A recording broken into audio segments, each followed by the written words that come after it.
Well, welcome everybody to today's presentation. If you have any questions or or if there's any issues, then please do drop me a chat. I've got my chat open so I can see if there's anything that needs addressing.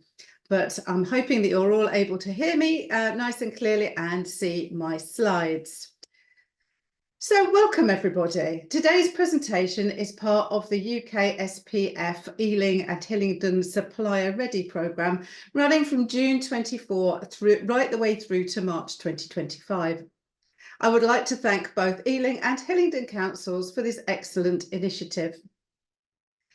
Now, my understanding is that you are here today to learn how to develop products and services that people, specifically procurement people in large organisations, both public and private sector, want to buy, winning you more contracts.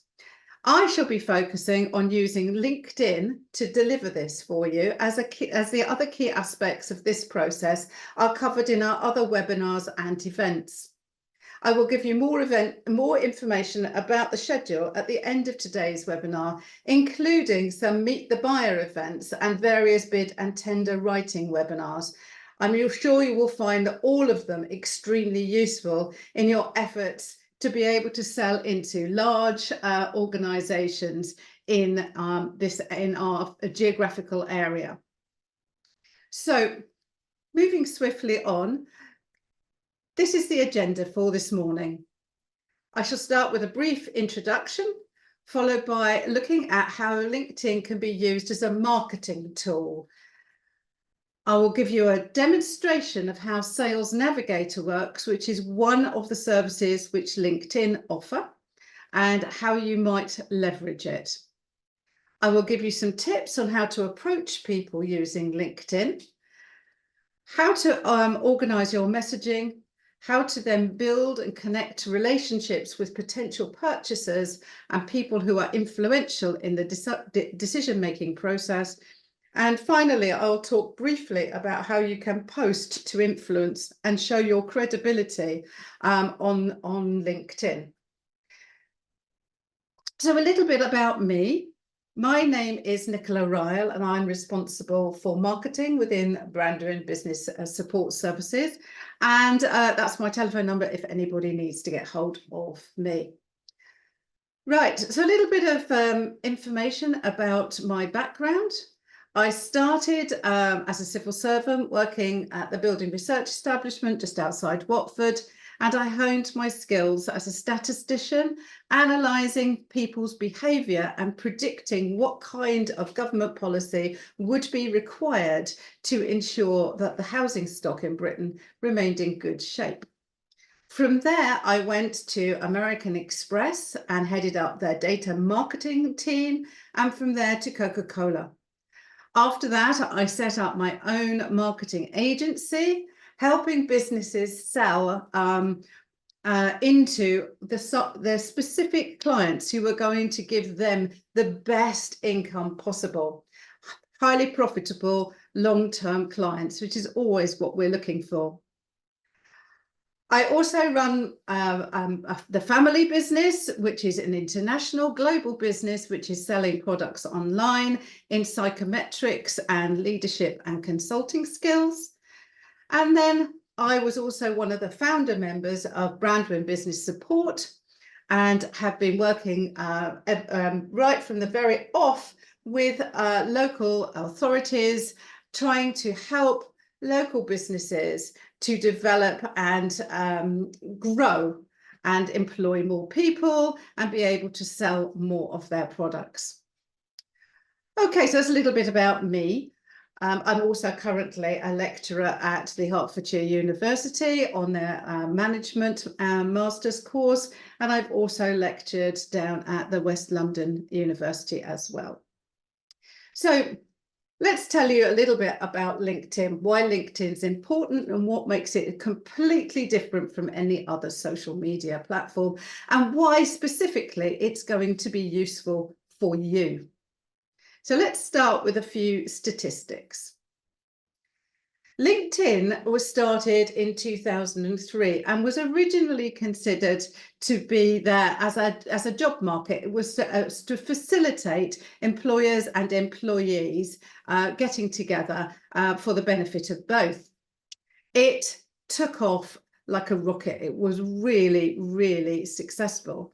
And it now has nearly 1 billion members, and it's used extensively in over 200 countries. And top countries which use it, as you would not be very surprised, are the USA, India, China, and Brazil. And there you can see UK down there with 35 million. When you take into consideration our population, though, this will tell you that the UK's businesses really, really use and engage with LinkedIn. And we know that it's used widely on a daily, if not weekly basis. It's over 250% more effective than any other social media platform when it comes to generating business and leads. Obviously, it does depend a little bit on what you're trying to sell, but certainly in the spheres that you guys are in and that I work in, which is primarily business to business and business to government, then it's the most effective by a long way. You need to understand also that 90% of corporate business people will check their profile before meeting you. And therefore, it's really important that you look professional on LinkedIn and that you're stepping the right foot forwards so people can see that all the skill sets, all of the products that you offer very easily. So make sure that your LinkedIn profile is looking great. And also, if you've got a company, that your company profile looks great. And I'll be explaining a little bit more today about how you can do that. Right, so let's look now not at the global, but at the local area. So we're going to have a look at a 1 mile radius around Ealing Town Hall. And when I did this and I had a little look, just one mile from that from the Civic Centre. It's got 56,000 members on LinkedIn, of whom 28,000 are decision makers, so they're senior manager or above, which is a staggering statistic.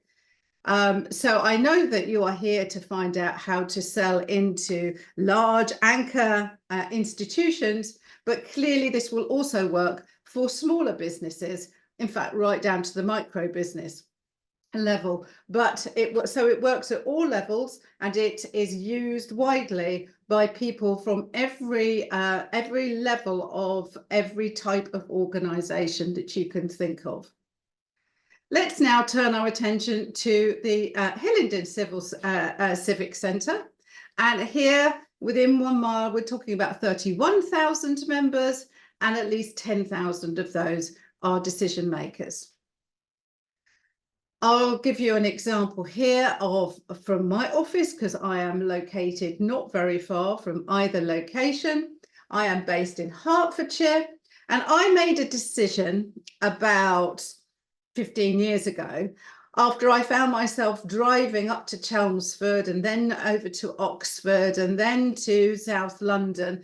And I was spending an awful lot of time in the car, and an awful lot of time was wasted trying to deal with customers who were a long way away, and I couldn't just pop in and see them. And I thought, I'm going to have a look at LinkedIn to see if there are the right kind of businesses for me to do business with.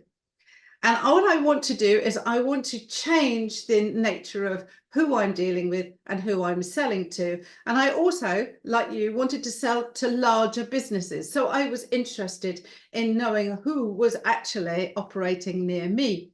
And I was staggered to find that 57,000 members were within 5 miles of my office, with 530,000 members within 10 miles. So why was I spending so much time traveling? Could I change it? Could I use LinkedIn to help me switch my business round? And the answer to that was very definitely yes. I now have all of my business clients, I've managed to switch to being local. Obviously, I've retained one or two a bit further away who didn't want to leave, but fundamentally, all of my new business is done via LinkedIn and it's done locally. And interestingly, over 50,000 of these people are either first or second connections. Now, a first connection is somebody I've already met or either online or in reality and connected on LinkedIn. What's interesting is the number of second connections I've got. They're people that my first connections know, but I don't. So there is an opportunity for an introduction, potentially. And certainly I have used that as a route to get into companies which I found difficult to access myself. All of my business is done with the business owner. So you can see that 11,000 of the people within that easy reach for me are business owners and approachable via LinkedIn. So I am talking from personal experience that my business has done very well doing this. Not only that, but obviously my business as a marketeer, helping my clients to reach out on a business-to-business level. My experience with that has really proven that LinkedIn really does work as a mechanism to create leads.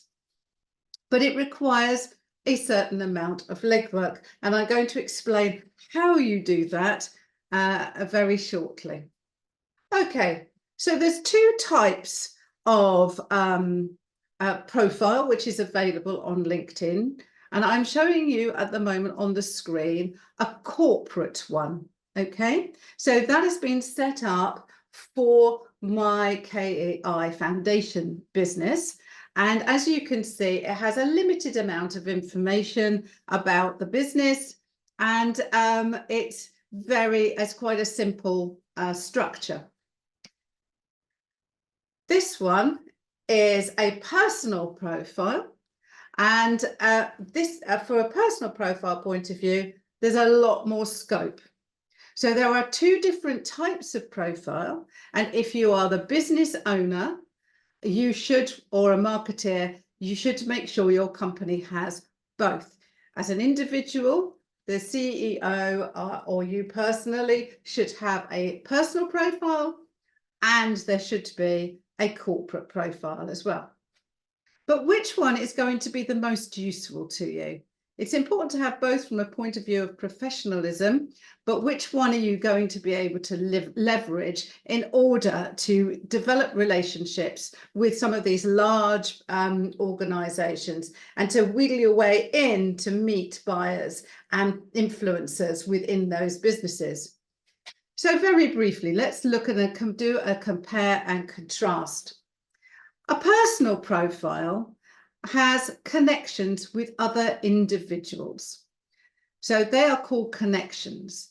The company profile will have followers.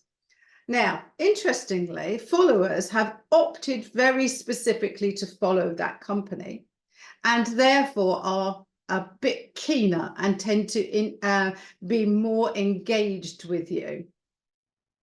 However, when you're posting on LinkedIn, LinkedIn doesn't promote the posts in the same way. So if you put a post onto your personal profile, that will have a reach of between 8 and 17% of all of your connections. Whereas a company typically only reaches 2 to 6% of your followers. So say, and very typically, a person will have many more connections than a company.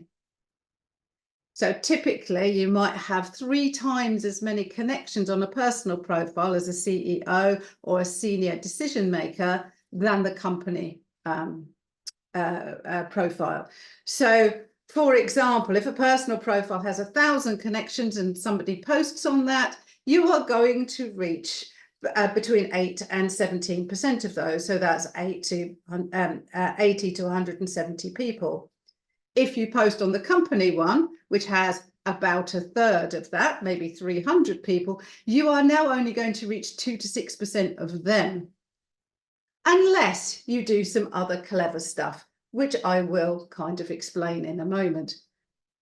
But basically, your personal profile has a much, much bigger impact when posting than the company page, which is why I usually recommend that you leverage your personal profile rather than the company profile most of the time. There is a difference in engagement rate as well. So the engagement rate with a personal profile is typically about 2.5%, whereas engagement on the company page is less than 1%. So you can immediately see why I'm saying personally is better. And the personal profile, of course, by definition, is more personal, whereas the company is going to have a tone which is much more formal and much more corporate in style. So you have more flexibility with a personal one. You are allowed to express an individual opinion, whereas on a corporate page, you definitely can't. You can also be slightly more relaxed and more engaging in your style and tone, and you don't need to worry so much about being very precise with the way you express things. So you can have a gentler approach, and that actually in itself is more engaging for the audience to whom you are speaking. The other thing is about a company profile is that you have to hold the company line. So if it's a larger organization and you are not the CEO, you definitely are going to need to get permission if you're doing stuff which requires that kind of authority. Whereas on the personal profile, it's a little bit more, you've got a little bit more elbow room. The advantage also of a personal profile is that there's lots of sections which you can complete, which will allow you to impart a great deal more information. Whereas the company one really has quite limited information. So you can see that the personal one has more scope, more impact, is easier to post on, and in general will give you a better result. So that's why a company page is not so good for lead generation as a personal one. Oops, I beg your pardon, I skipped one. So LinkedIn wants you to use company pages and has been trying to work their way to encouraging it in theory, but so far has not actually put their money where their mouth is and produced the rankings and the tool which will allow you to really use it effectively. Right, so what else do we know about networking, virtual networking? This is what LinkedIn is all about. It's a virtual networking tool. It allows you to do what you would do at a regular face-to-face networking environment, but just at your own pace in your own way. So what do you have to do in order to leverage it really effectively? First, you need to behave like you are networking for real. Okay, so like networking, it will need work and you need to follow it up. There's lots of advantages of having it as a tool at your fingertips. One, as I said earlier, you can give more information. Two, you can choose when you actually interact with it. You don't have to get up at 6 in the morning to go to a networking meeting, which, as far as I'm concerned, is a good thing. You can do it after work or at 10 o'clock at night or whatever suits your schedule. You can interact when you want to. It's a searchable tool, which we will look at later. It's great if you're somebody who really doesn't like going to an event, if you're a little bit introverted. And very positively, you can update it whenever you need to. So if you change your mobile phone number, your email address, or you change the products and services you're offering, you can update it. It's like a live business card. Whereas if you go to a networking meeting, you pass over your business card and that's it, it's stuck.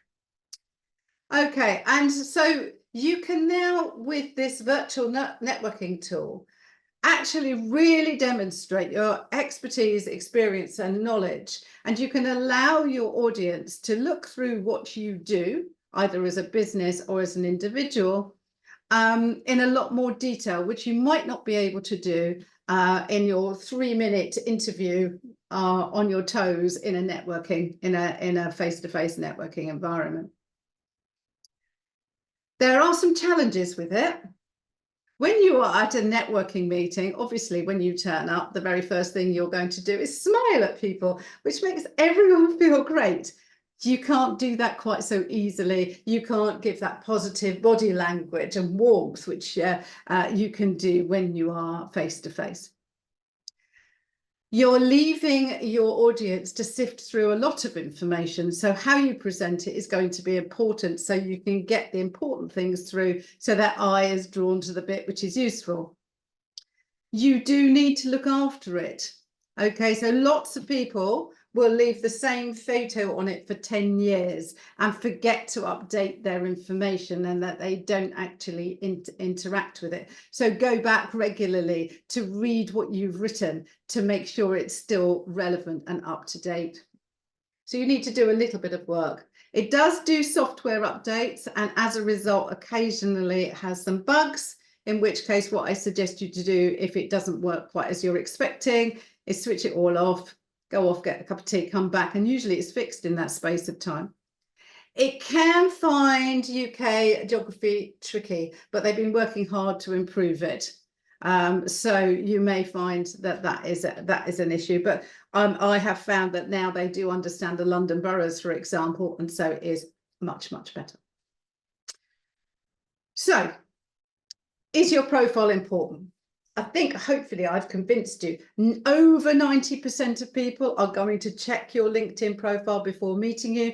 And I promise you that if you are putting in a tender or a bid for something or pitching for work, I almost can guarantee that the buyer is going to check your individual profile, your company profile, to make sure you're bona fide. And therefore, it is really important that yours look great. Now, I've just given you a quick screenshot of a search that I had done, and you can see immediately which ones will pop out at the screen for you. Are you going to want to talk to Becky and Lewis when you don't know what they look like? They don't look very enticing, those individuals. Helen at the top, her photo is very dark and quite difficult to see. Andrew has clearly got a reasonable photo. You can see what he looks like. It's quite bright, but it doesn't look as though he's completely taken it as seriously as he could have done. Now, you will also note with this snapshot that all of these people work at Heathrow Airport. And that is the joy of LinkedIn. You can put in, tell me who is the buyer at Heathrow Airport, and you can then sift through and find the people that you want to speak to. So what should your portrait look like? I mean, I've just told you all the things which you shouldn't do. Let's have a quick look. So, as I say, definitely need a photo. It will make it your profile stand out, and that's really, really important. Nobody wants to do business with a blank space. Make sure it's not a holiday snap or a wedding photo. That looks very poor. It's not professional. It's not a dating agency, so we're not interested in how beautiful and glamorous you look like when you're on a date. It is not your company logo. Now, let's get into some proper photos here. This gentleman has a darker skin and a dark clothes, and he's put himself on a dark background, which makes it quite difficult to see him clearly, although he does look charming and he is smiling.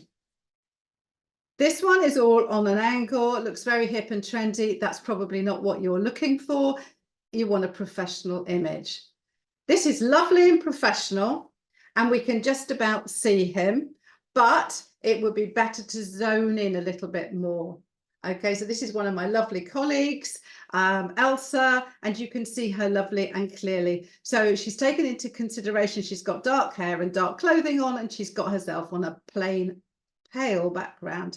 And you can see she's smiling and showing her teeth. If you show your teeth, it's a much more positive experience for the person on the other side. And here is mine. Now, just clear up a couple of things which you might have spotted with LinkedIn. If there's a little green dot showing on their profile, that means that they're online and they're logged in, so they're active in the process at the moment. And you can also create a small video to introduce yourself, and you might actually see that in a band. So there are some options there. At the moment, I personally still go for just a portrait. Okay, so that's a little bit about your portrait. Make sure that you look really professional, engaging, and approachable. I now want to draw your attention to the photo which is shown behind your portrait on LinkedIn. And it's this space here. And lots of people don't make good use of it. So if we're looking, it's the space, there's quite an oblong shape which is available to you. And as you can see here, this image is in fact made up of 4 different elements. There's the logo. There's an expression about the ISO 14001, which is a really important selling point for a printer. There's a sample of their product, which is the orange banner. And inserted is a picture of a lovely young lady. And we know that including pictures of individuals smiling with your product will increase the likelihood of people buying. So on websites, on social media, on your literature, it doesn't make any difference what platform you are. If you show a picture, for example, of a photocopier, and then you have, as an alternative, a picture of the photocopier with somebody operating it, looking happy and smiling at camera, that second picture will be 80% more likely to produce a lead than the first one of the product alone. So always, always include a picture of somebody operating, enjoying, or interacting with your products if you're selling a physical product. If it's a service and it's people orientated, then obviously you want to show the people who are going to be offering that service, enjoying their work. So really, really important to do that. Now, you might be saying, but I don't have Photoshop. I can't possibly do that. You know what you're doing. There's a very, very simple tool called canva.com, which is free and an online thing, which will allow you to upload 4 different pictures, put them together ever so easily, and produce it in exactly the right format for LinkedIn. You actually select, I want a LinkedIn personal banner, and it will resize it and make it perfect for you, and will allow you to upload it directly to your personal LinkedIn profile. That's canva.com. Highly recommend it. It's one of the simplest tools for handling photos and images for social media. You can, in fact, also post using it, which is a really good thing. So if you're not familiar with it, go and find out. It's a great tool. Okay. The next thing I want to look at is just below your name is your title. And it may be very tempting to put, I'm the managing director, I'm the CEO, like this. That's underselling you and your business hugely. It's really, really important to show rank and the fact that you're specialists and experts and what you're a specialist or an expert in. So the way your title should look is something more like this. Managing Director, Specialist in Wi-Fi Networks, Energy Savings, Structured IT Cabling, EV Points and Electrical Contracting. Tells you exactly what's on the tin, tells you exactly what's inside the tin, which is marvellous. And the added advantage is these are search terms which LinkedIn can use if somebody is looking for somebody who is a specialist in these areas. So these are my quick tips. Use search terms, show your expertise, explain what you do. The next part of your profile is your personal summary. And it's, I think they call it about you or something of that nature. They change the title from time to time, but fundamentally there's a little section which you can complete to sell yourself.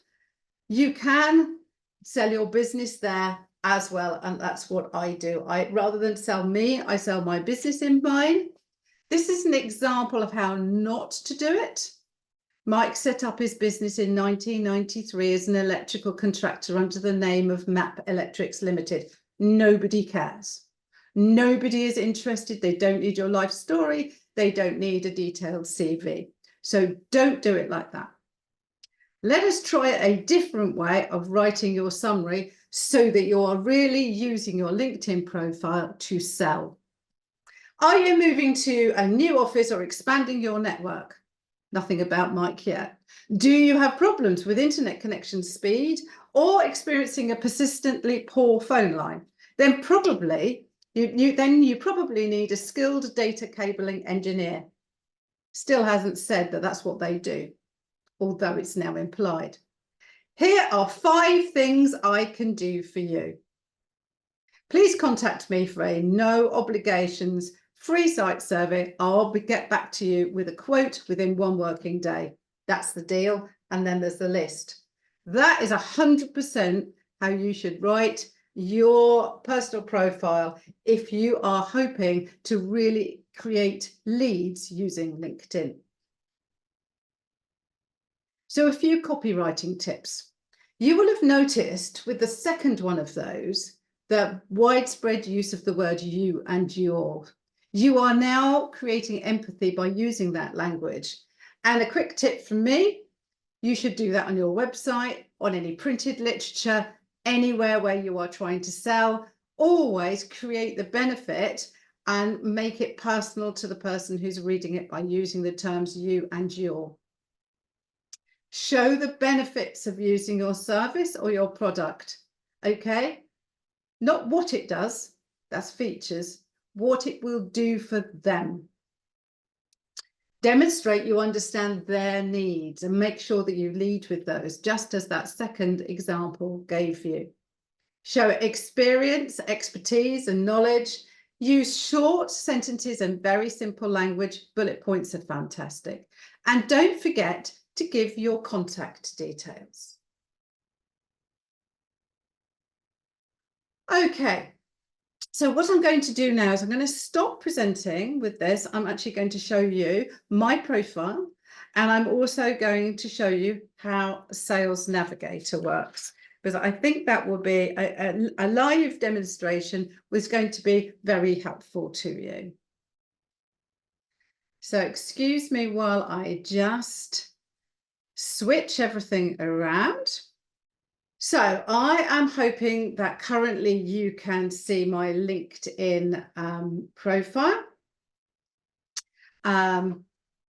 If there's any difficulty, then please switch off on your, if you could let me know, that would be absolutely great.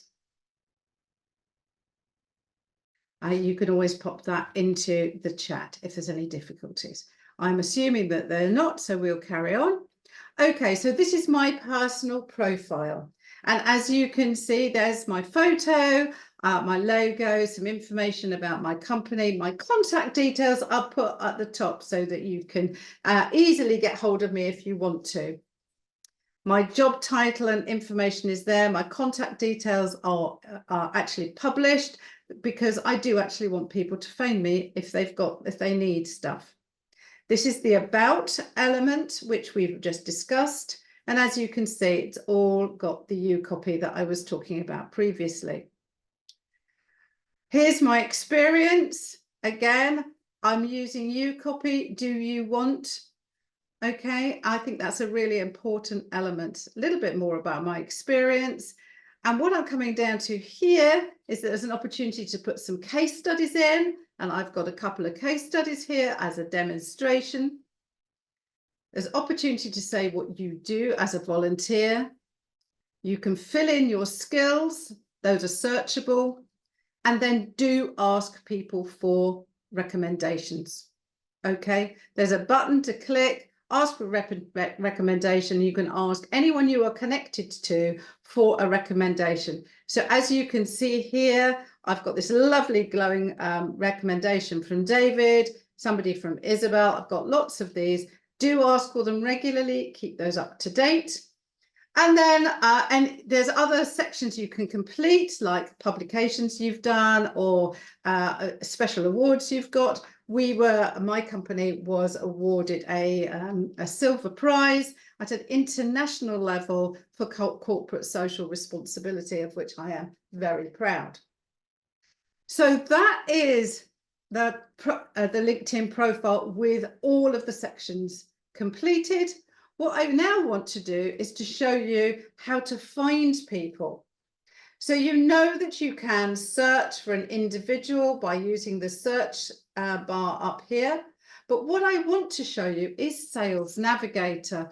This is a paid for service, but the first month is usually free and it's definitely worth having a go using it. And what I tend to do with my clients is I encourage them, if we're going to use LinkedIn, is to buy it for a short period of time, for 1 or 2 months, while we're doing the heavy work and heavy lifting with the lead generation activity, and then switch it off. You don't need to have it the whole time. Just use it, just pay for it as and when you need it. And this is where the power of LinkedIn really comes to its fore. So let us have a quick look. We can go into, so this is the home screen. Got a question. Is there a good way to find relevant best search terms for use in the title section? I'll come back to that, David, because I think some of this may become clear. What I would say very briefly is use some common sense. What would you put in if you were looking for somebody with your skills?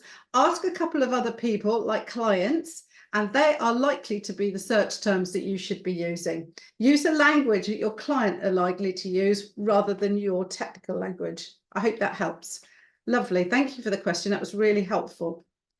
Okay, so this is the home screen of Sales Navigator, and we've got a number of different options. And what I'm going to show you is fundamentally two different ways of finding people within an organization. First of all, the account filters, and an account is going to be a business. And I'm showing you now the screen where you can start selecting. So you can say, I'm looking for something in central London, or I'm looking for a business of a certain size. I'm looking for a particular department, etc. I don't use that quite as much as I use the lead section, because what it's really important when you're doing lead generation is to find the right person within the organization. Generally speaking, you've got a good idea that you want to get into Heathrow or you want to get into Hillingdon Council. So you've got an idea of which businesses you want to approach. What you've got a problem with is that they typically employ lots of people and you need to find the right one. So I use the lead element, and this is where we can really start to drill down. And what we've got here are all the search facilities which Sales Navigator can offer you. So I could type into here,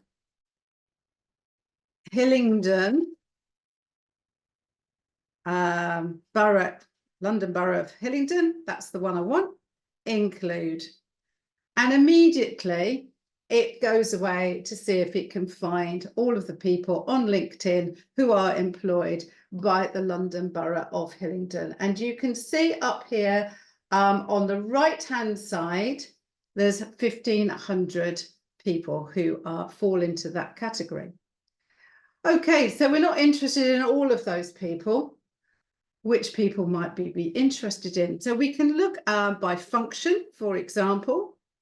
And I can't quite remember the term. I think the Americans call it purchasing. So I'm now looking for people who are responsible for purchasing in the London Borough of Hillingdon. And hey presto, up pops here, over here, the various procurement managers, buyers, and people who are responsible for some kind of procurement within the London Borough of Hillingdon. And then you can now look at seniority level. So I'm looking for the more important people. So I might now start putting in here senior, experienced, and by rank, for example. And that now starts to make make the list that you're looking at really quite nice and short. Okay, so I'll take those off now. You can also search by connections of one of your connections. So, you know, I was talking about who you're connected to now becomes quite important. That might be quite helpful. You might be able to now hone down that list a little bit more. Okay, so we've now identified all of these people within the London Borough of Hillingdon who might be the sorts of people that you want to deal with.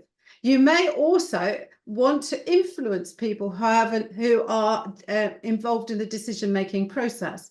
So, for example, if you are selling an IT service, you might add into the function here or do a separate search for people in the IT department who are senior. You might look at the head of IT and one of the senior managers, because you know that if you're selling IT services to them, they are going to help the purchasing team make the final decision on your bid. And we know in large organizations that typically at least 7 people have an influence on the decision as to where a tender will be taken. So you need to be influencing all of those individuals, not just one of them. So typically when I'm doing this, I will look at purchasing, and then I would also look at all the departments and all the individuals I think who are going to have an influence on buying my specific or my client's specific services. Worth a mention here is that you can actually save these people to a list and then go back to them and make use of that information. So there's a couple of ways of doing this. One, I can save this search so that when I do that, I will get an email every time somebody new comes on that list, so that I will then go and reach out to that individual as well. So it tells me when there's change. The other thing that I can do is say, okay, Matthew Kelly, really good person. I would love to speak with him. I need to keep a track on him.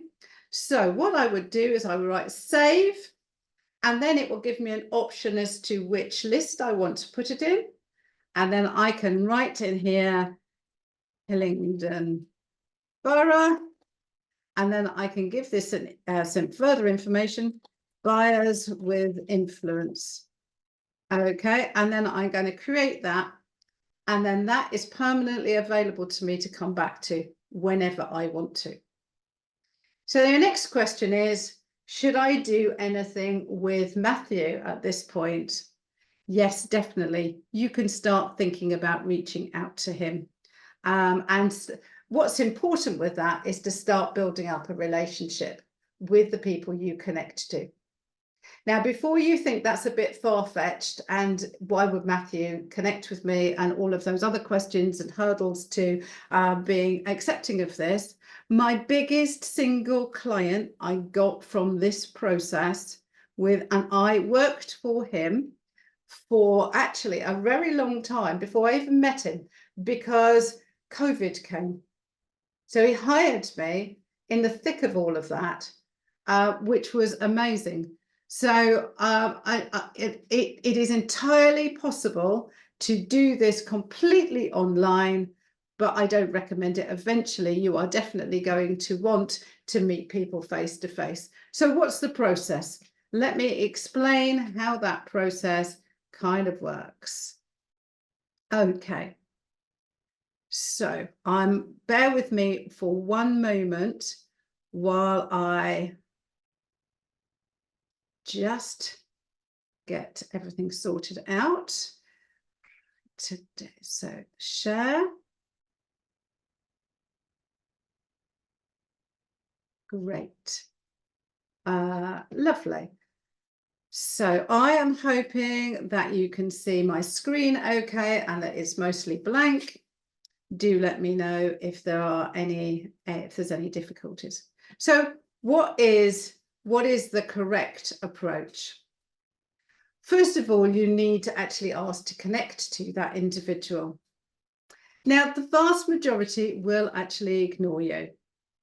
and how many ignore you. It depends on what you put in your request to connect. Just sending it with no message and no nothing will never work very well.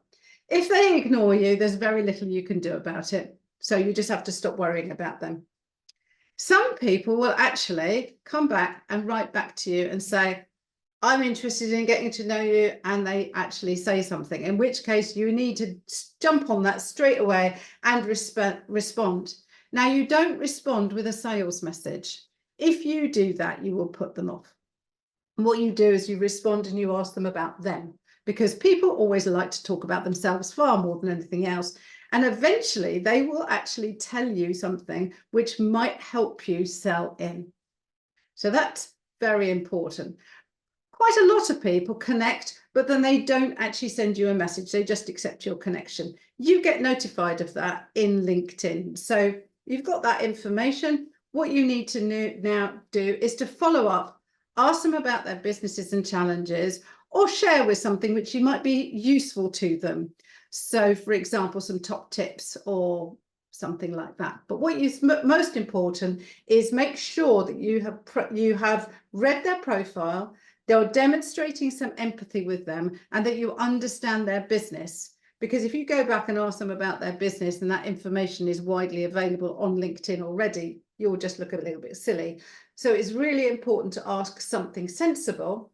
And what you're hoping is that if you ask a question, they will want to respond to that. If they don't answer the first time, ask a second. What's really important with this is persistence, because the only way you're going to be successful with any kind of lead generation is persistence.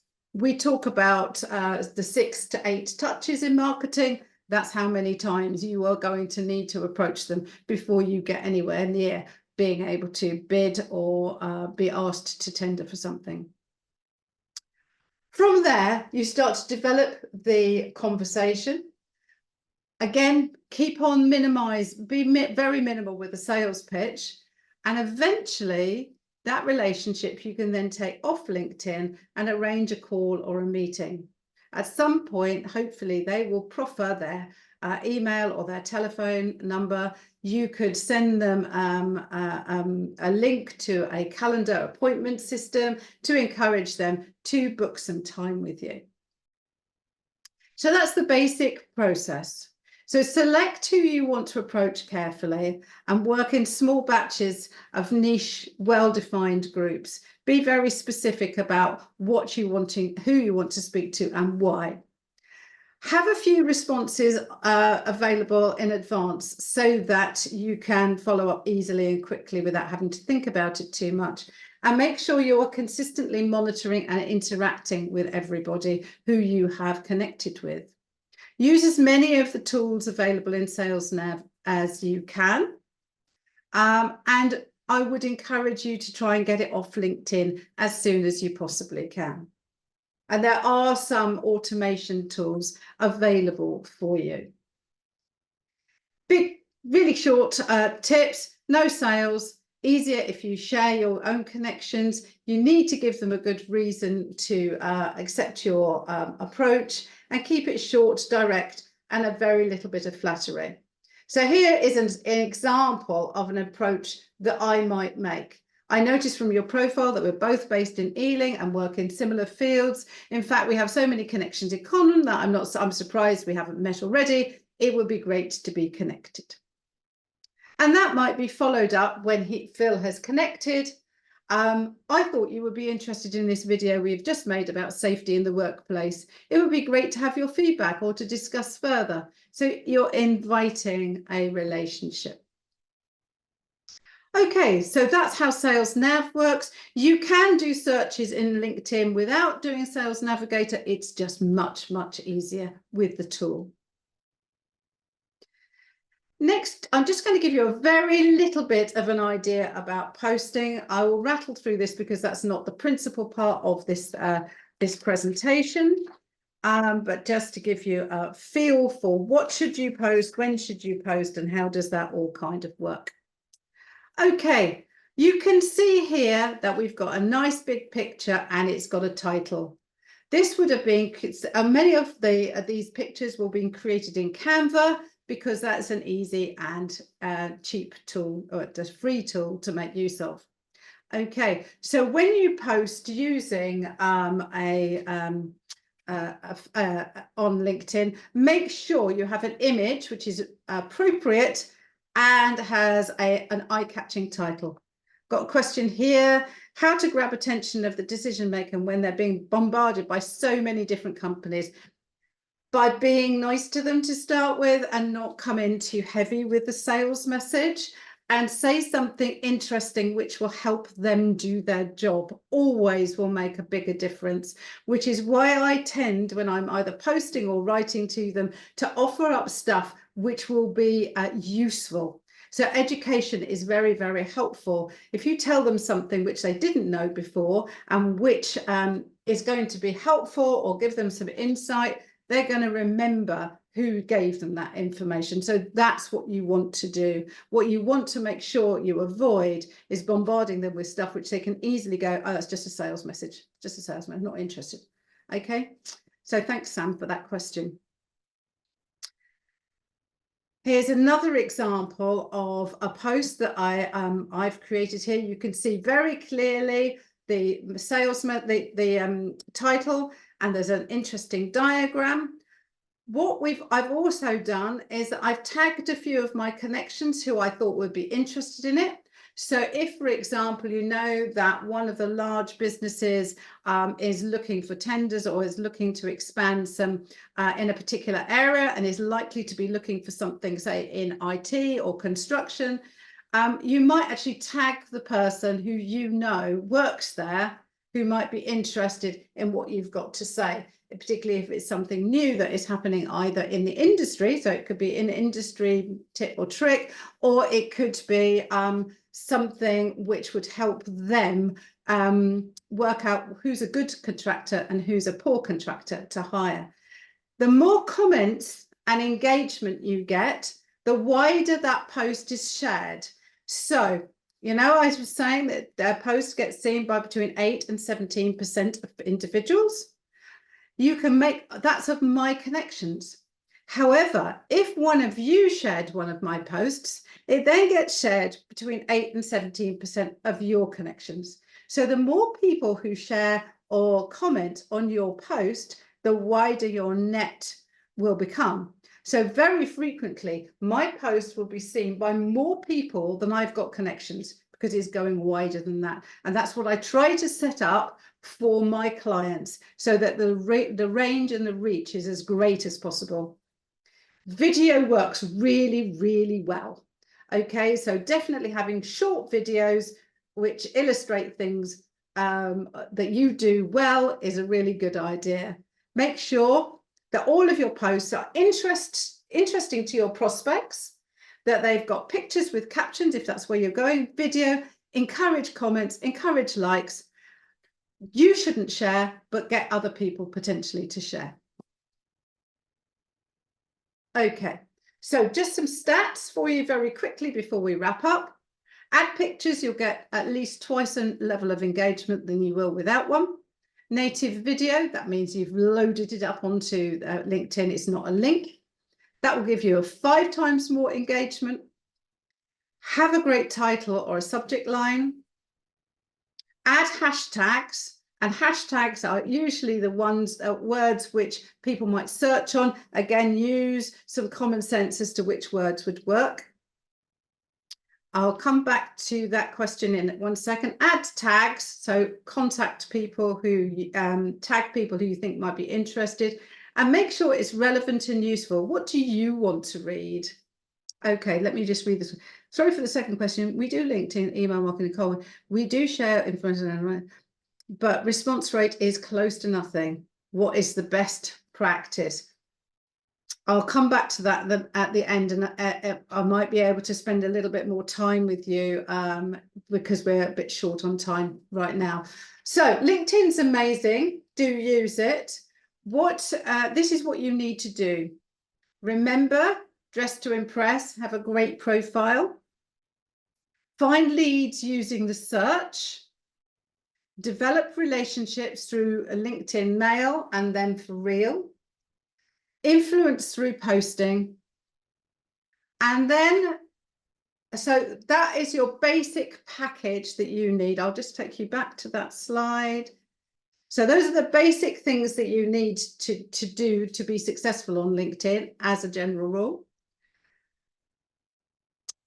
So create your excellent profile. I've run through that. I'm hoping that this was, I know it's recorded, so you should be able to ask to be able to see it again. I know that Brandwin have a YouTube channel, so you'll be able to hear this other presentations that I've given if you need to go through it in a bit more detail. Make sure you're properly linked between your company and your website. Research the companies and the people you want to influence. That's really important. Make sure you engage with those people. So if your connections post themselves, make sure you also comment on their posts, because then it will help them to remember who you are. Connect to the right people. Grow your credibility on the platform and make sure that you're continuously active on it, because that will help to be top of mind for the people that you are dealing with. And reach out to new people whenever you can. So engage, converse, post, and share. Just go back one, and I'm just going to answer to a certain extent Sam's question. Now, remember right at the very beginning, I was talking about success rates. You're talking small numbers, always small numbers, and it's a number and a waiting game. You need to make sure that you keep at it, and persistence definitely pays off. So what you want to do is just consistently do the right thing, and eventually it will work. But we are talking quite small numbers. As you know, with lead generation, it's hard work. You're talking a handful of individuals, but you only need one or two of those to make the whole thing kind of stack up. Always look for things which will help the prospect. Always be falling over backwards to give them information. The more you give out, the more you'll get back. And certainly make sure that you comment on their posts and interact with the organisations you're dealing with. Okay, so finally, where to find opportunities. There's some information there. Do follow those. And what I want you to do now is to consider the top three. What are you going to do now as a result of today's webinar? If you've got a piece of paper and a pen, write them down now and make a commitment to yourself to do these things. Okay. And then it will remind you to get on with them. Now, as I promised, I would share with you the rest of the program. It's when my computer will respond. It is not responding. Aha, great. Oops. Here we go. This is the program schedule. And what's really important to note is that some Meet the Buyer events coming up in October and November, one next week and one at the end of November. There's lots of other webinars coming on about bid writing and how to present yourself well. And then there's 2 more Meet the Buyer events scheduled for March. Okay.